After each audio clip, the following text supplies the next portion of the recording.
So this is part 2. Okay, so part 2 goes with worksheet 3DF. So example 2 here says, sketch each of the following surfaces of revolution and write an equation of the surface of revolution and label at least 3 points.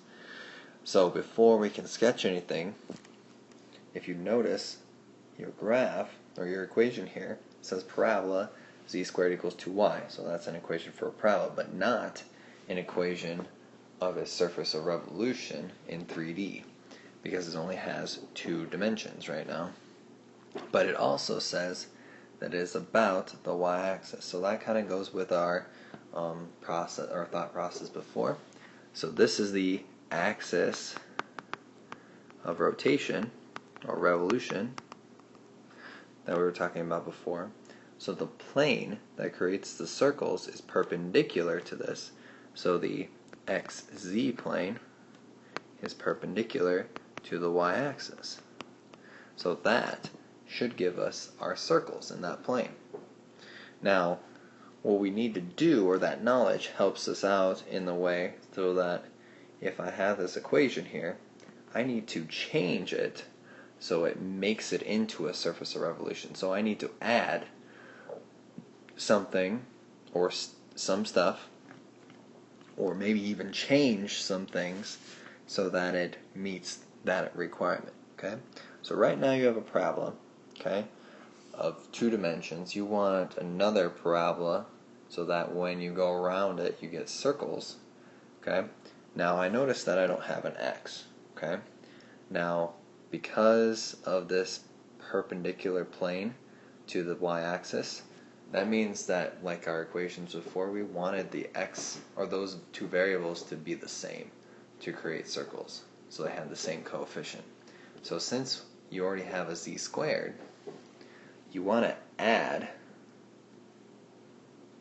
x squared to this, so that when you like ignore 2y, that creates a 0 there, which creates a point circle.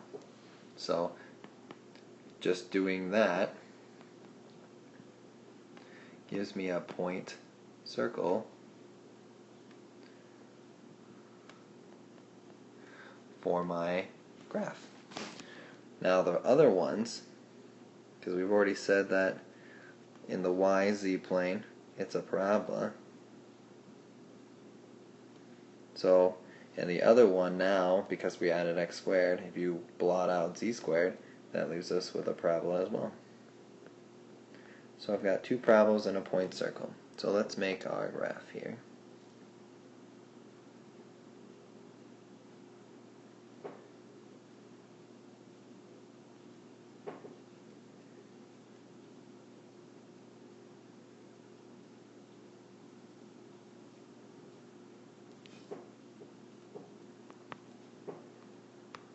Okay, so because of the point circle, 0, 0, 0, it's that first point, so I got 1. Okay, let's graph the first parabola, so x, y.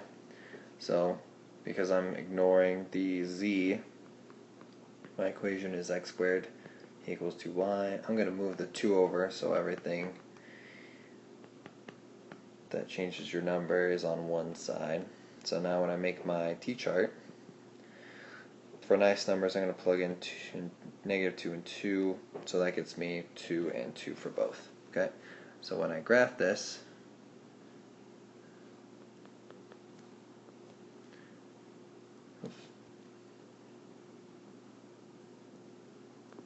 so I get the 2 points, 2, 0, or sorry, 2, 2, 0, and -2, 2, 0. Okay, so I'll make my parabola. Okay, so there's that picture. Now I can do the same for my z squared one. So if I ignore x squared, I'm left with z squared equals 2y. I'm going to do the same thing, move the 2 over. So essentially, notice how we get the same equation, just the variable is changed. So when I do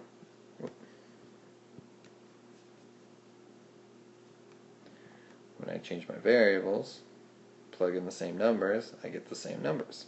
Okay? So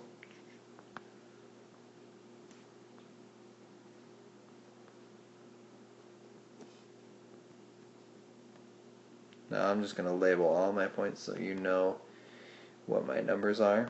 But remember, you only have to label 3 of your points.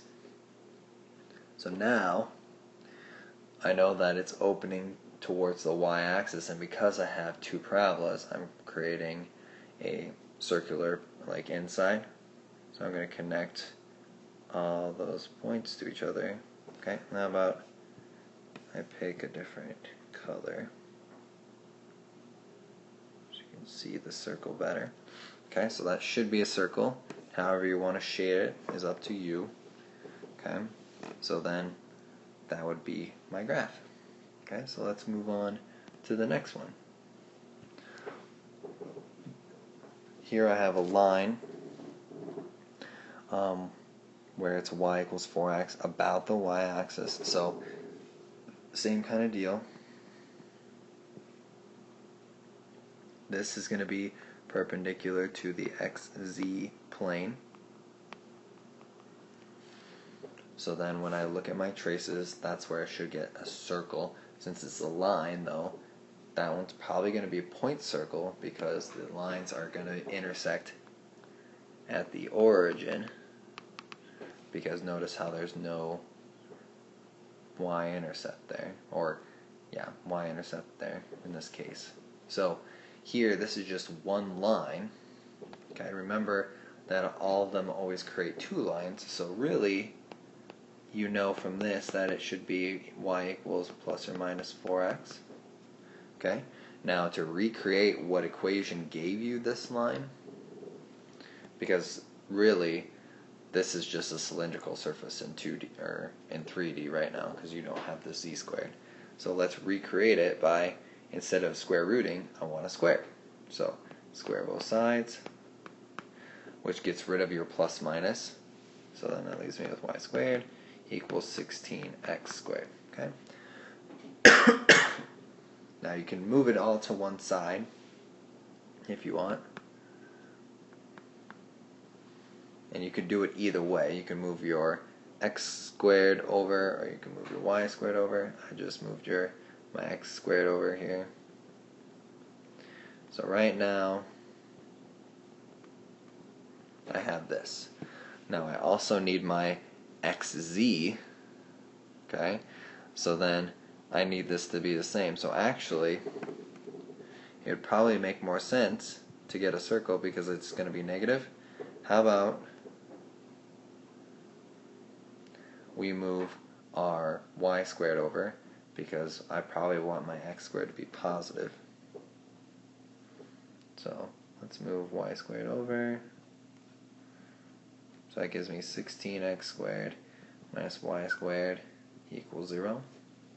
So now when I add my z squared, I want the same coefficient as my x squared. So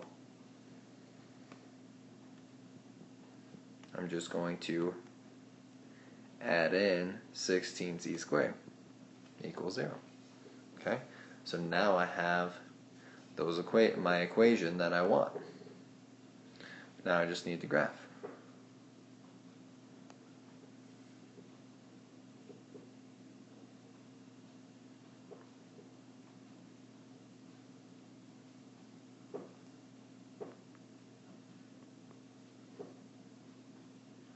Okay, so then here, remember xy is going to be 2 lines. That's what we started with. Xz, since we have 2 lines, it's going to be a point circle. So we can graph that if we want. 0, 0, 0. And then yz, same deal, is going to be 2 lines. Okay, so the nice thing here is that I'll be able to easily do this. I already know what my xy equations were. It's going to be a plus or minus 4x. So I already know those. So let's make our 2 cheat charts. one for the positive, one for the negative. Okay, so when I plug in 1 and -1, I get 4 and -4. And if I plug in 1 and -1 for the -1, I get opposite of that. Okay, and notice how if I do it for the z² one,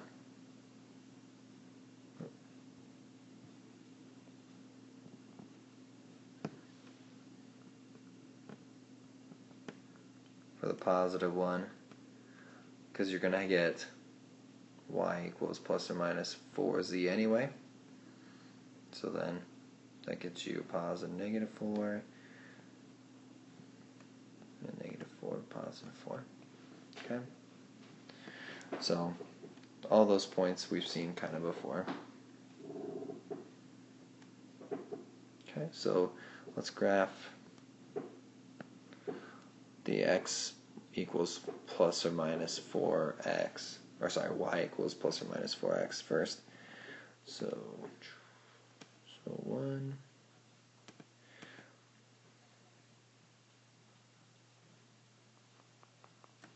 Okay, so there's 1, 4, 0. -1, 4, 0.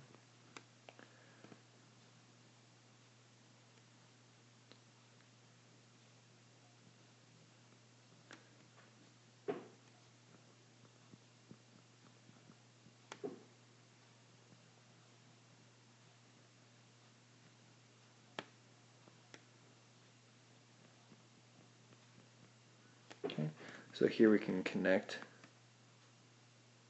our lines.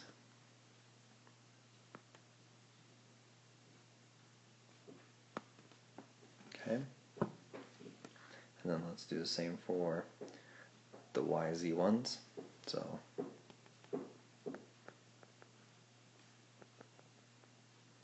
these ones will be easier to see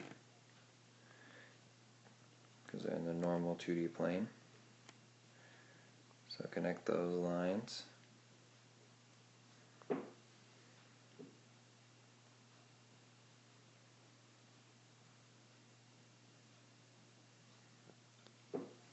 Okay, so now remember we want to connect all the positive ones to each other.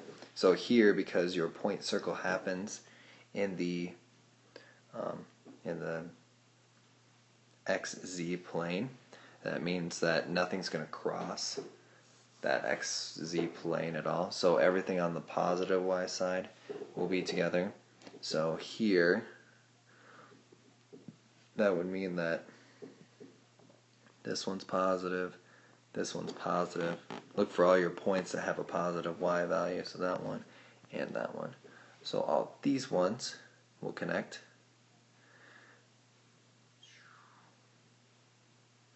Oh, I believe we graphed those orange ones incorrectly, so let me quick change that. Let me stop the video and change that. Okay, so now our picture will make a little bit more sense when I graph my circles. And they'll connect a lot easier than what the last picture was going to. So then here I have this double cone, okay, with just lines this way and that way. Okay, so that's kind of the picture that I'm getting. If you want to add more circles, you can.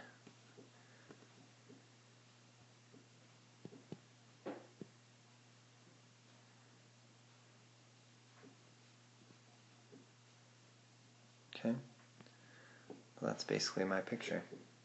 Right? Have fun.